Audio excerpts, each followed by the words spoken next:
How's it folks, and welcome to my guide on the various ship types in Everspace 2. There will be chapter marks if you wish to look for a specific one. I am going to start off with an overview that covers all the ships and then move on to the individual ships and what makes them different from each other. Firstly, there are three different types, being light, medium and heavy, that each have their own wing, body and engine modules that you can loot and customize, meaning you can't put bomber wings on a scout ship. They are also separated into different tiers from 1 to 4. If you're still flying around in a tier 1 ship and you want to upgrade to tier 3, but none are showing up at the ship dealer, then you might need to purchase a tier 2 ship before waiting for the stock to refresh to get your tier 3 ship.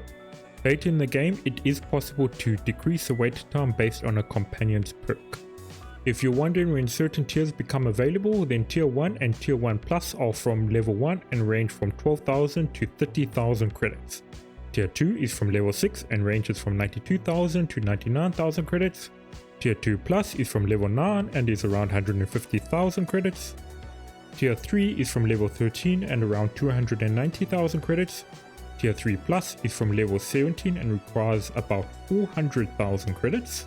Tier 4 requires a ship dealer's perk from a companion called Terrain and costs around 860,000 to 890,000 credits. It is possible to trade in your current ships at the trade dealer to offset some of their cost, and the trade-in should be the same as when you bought the ship, so you can try out different classes of ships in the same tier without forking out massive amounts of money.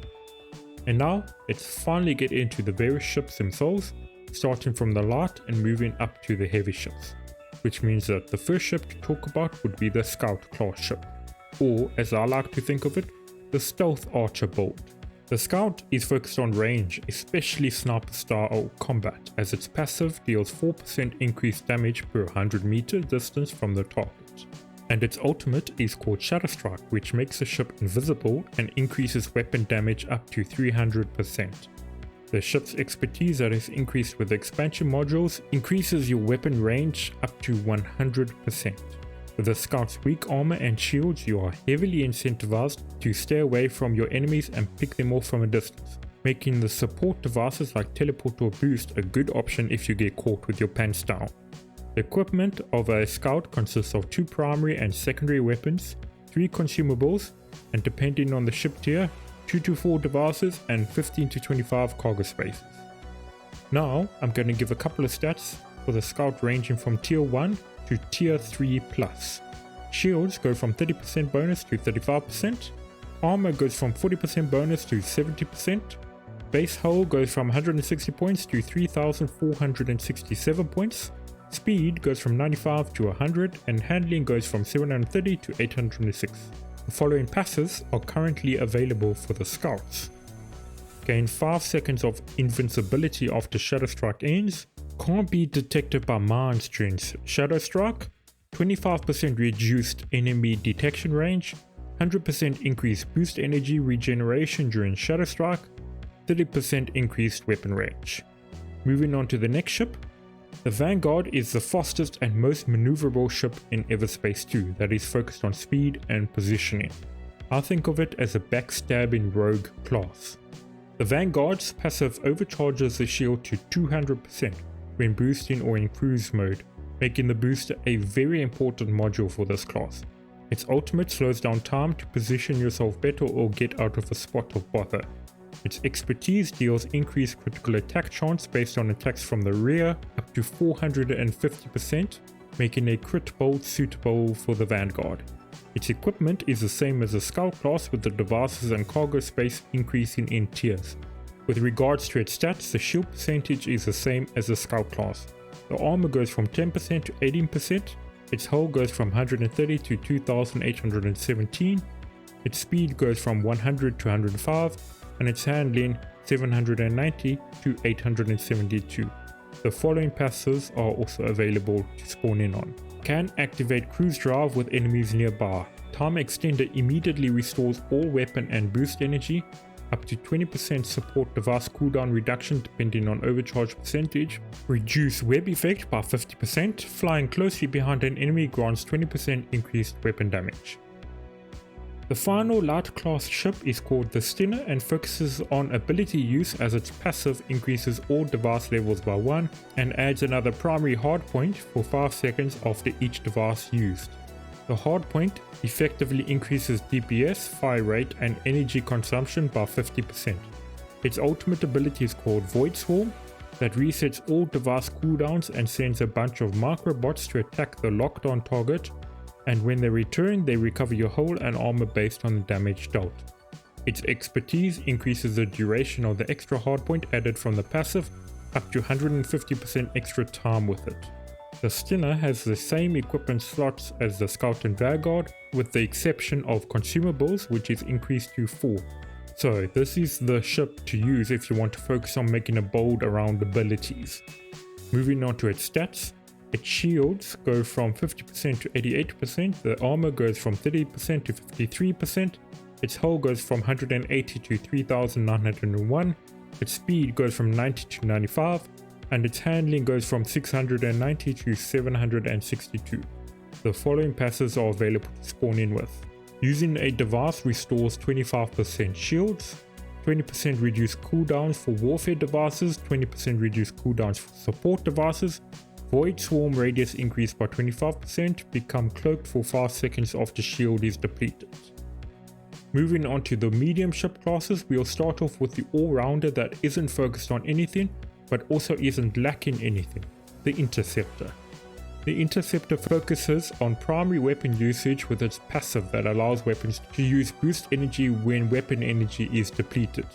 Its ultimate ability is called Weapon Overdrive and heavily boosts damage and fire rate with unlimited energy, and killing an enemy increases the effect for 1 second, making it very viable when being swarmed, as is often the case in high risk areas.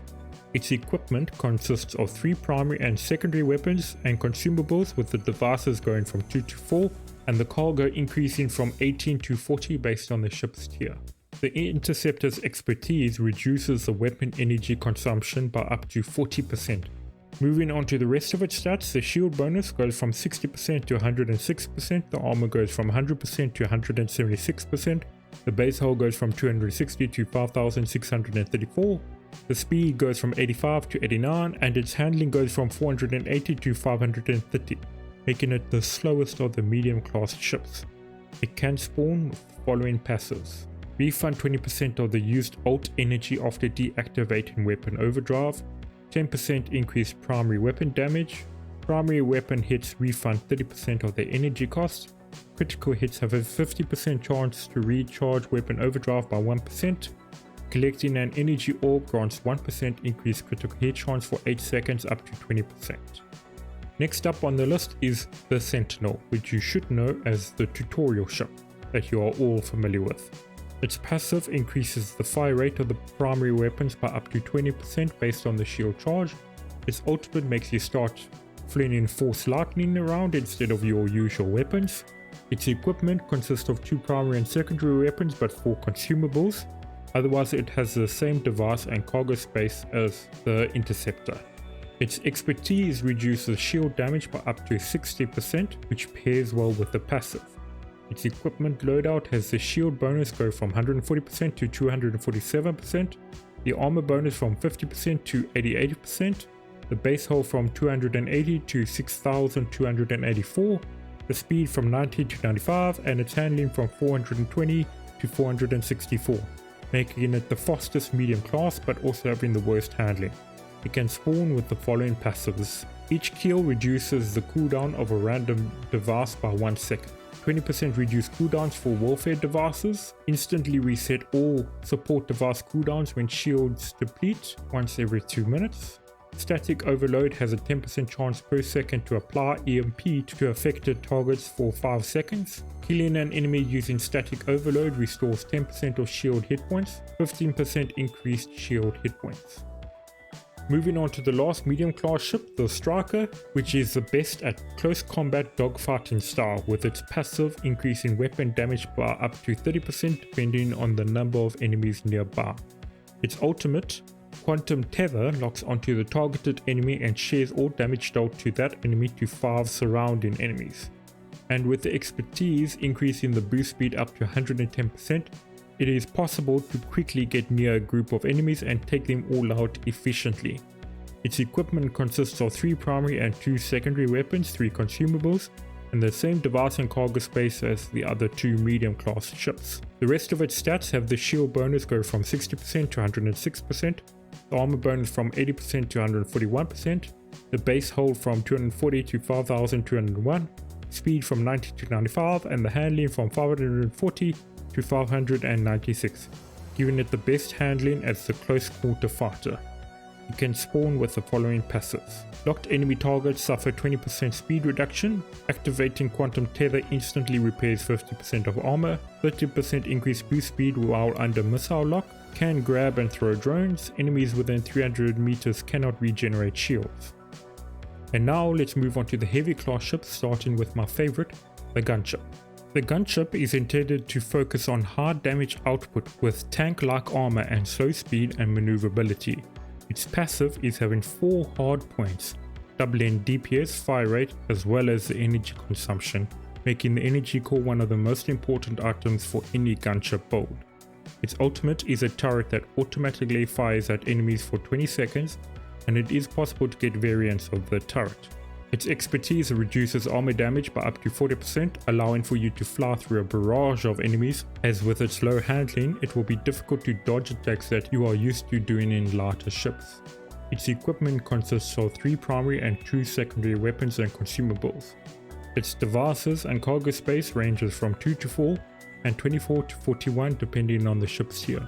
The rest of the stats have the shield bonus at 120 to 211%. Its armor goes from 220 to 338%. Its base hull from 440 to 9535, its speed at 75 to 79, and its handling at 140 to 155. You can spawn with the following passives. Coil gun turret, pulse laser turret will also attack mines, 30% bonus damage against drones, 50% reduced hull and armor repair costs, 25% increased boost speed. The next heavy ship is one I find more difficult to get used to, as it's similar to the Gunship but focuses on secondary weapons instead of primary weapons, with the passive making you use energy instead of ammunition for your secondaries. Its ultimate fires a large ball of destruction that will explode on impact or after a set amount of time, dealing a lot of damage. Its expertise allows for the hull repair per hull damage dealt to increase by up to 40%.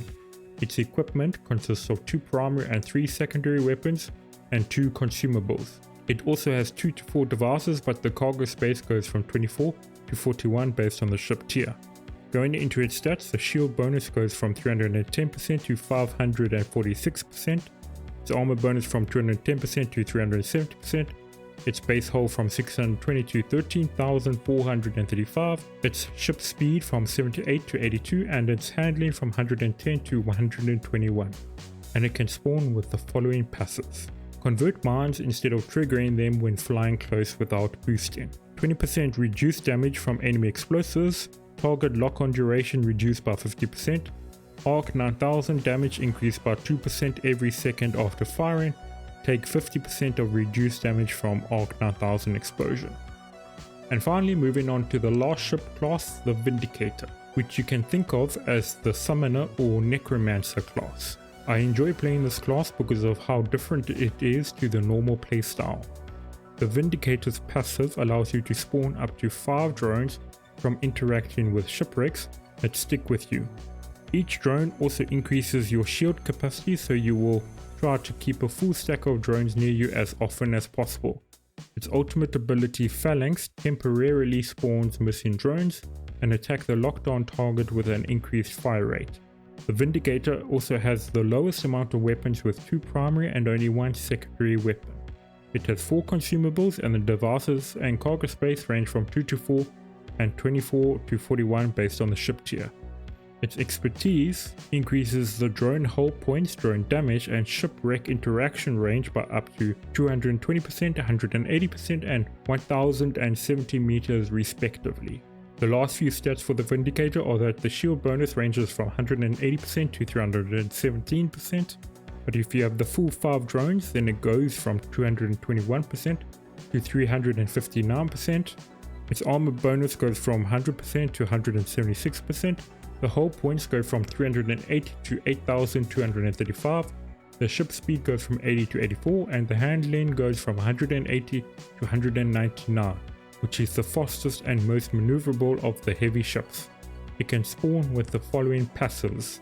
Maximum number of active drones increased by 1, drones are invulnerable during phalanx, drones regenerate 1% hull per second, 50% reduced damage from enemy drones, drones explode in a violent blast, damaging and slowing down nearby enemies.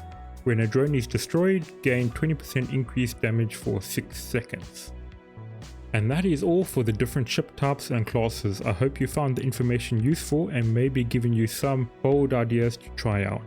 If you enjoyed the video, a like will please the YouTube gods and a subscribe will greatly help my channel out. Otherwise, I hope you all have a great time making space explosions. Take care and cheers for now.